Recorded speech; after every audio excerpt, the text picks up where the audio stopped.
আসসালামু আলাইকুম গাইস, কেমন আছেন আপনারা? আলহামদুলিল্লাহ, আমরাও ভালো আছি। আজকে আমি তৈরি করে দেখাবো গরুর মাংসের ভর্তা। প্রথমে আমি 4 পিস মাংস নেব শুধু। এই 4 পিস মাংস দিয়েই অনেকটা ভর্তা তৈরি হবে ইনশাল্লাহ। এই 4 পিস মাংস আমি ছোট ছোট করে কেটে নিব। কেউ চাইলে ব্লেন্ডারও ব্লেন্ড করে নিতে পারে, তো আমি ছোট ছোট করে কিমার মতন করে কাটবো।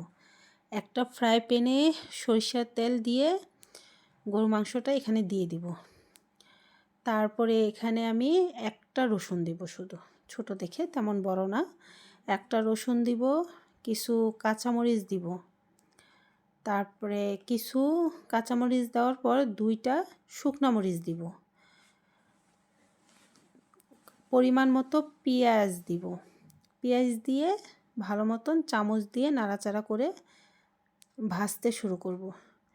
2-3 মিনিটের মতন ভাজবো। ভাজার পর এখানে আমি অ্যাড করব পরিমাণ মতো লবণ। খুব সামান্য এখন লবণ দিব, বেশি দিব না।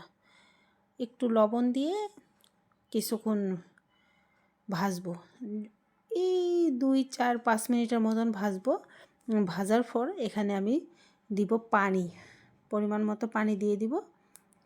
পানি দিয়ে ঢাকনা দিয়ে ঢেকে দিব। পানি দিয়ে সুন্দর করে নাড়াচাড়া করে দিয়ে ঢাকনা দিয়ে ঢেকে দিব। ঢাকনা কিছুক্ষণ পর ঢাকনা উঠানোর পর মাংসটা আমার অনেকটাই সিদ্ধ হয়ে যাবে। এই যে, তারপরে আরেকটু নাড়াচাড়া করে দিব। নাড়াচাড়া করে এই সমস্ত পানিটা আমি এখানে শুকায় নিব। দেখুন আমার পানিটা শুকায় গেছে।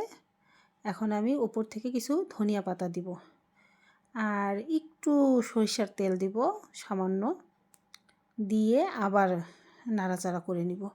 এখন আমি এটা ব্লেন্ডারে উঠায় নিব। সুন্দর করে সমস্ত মাংসটা মশলাটা ব্লেন্ডারে উঠায় নিয়ে আমি এখন ব্লেন্ড করব। এই দেখুন আমি সমস্ত মশলাগুলো ব্লেন্ডারে উঠায় নিয়েছি।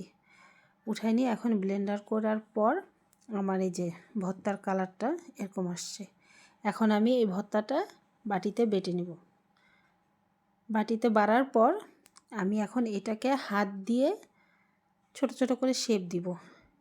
এই ভর্তাটা খেতে অসম্ভব মজা। গরম ভাতের সাথে তো সেই খুবই মজার একটা খাবার। এইটা তৈরি করতে পারেন, আর অল্প কিছু উপকরণ দিয়ে খুব মজাদার একটা খাবার তৈরি হয়ে যায় ইনশাল্লাহ। এই দেখুন হয়ে গেছে আমার সমস্ত ভর্তা রেডি। ভর্তাটা তৈরি হয়ে গেছে আর গরম ভাতের সাথে সত্যি অনেক মজাদার একটা রেসিপি। তৈরি করবেন আপনারা।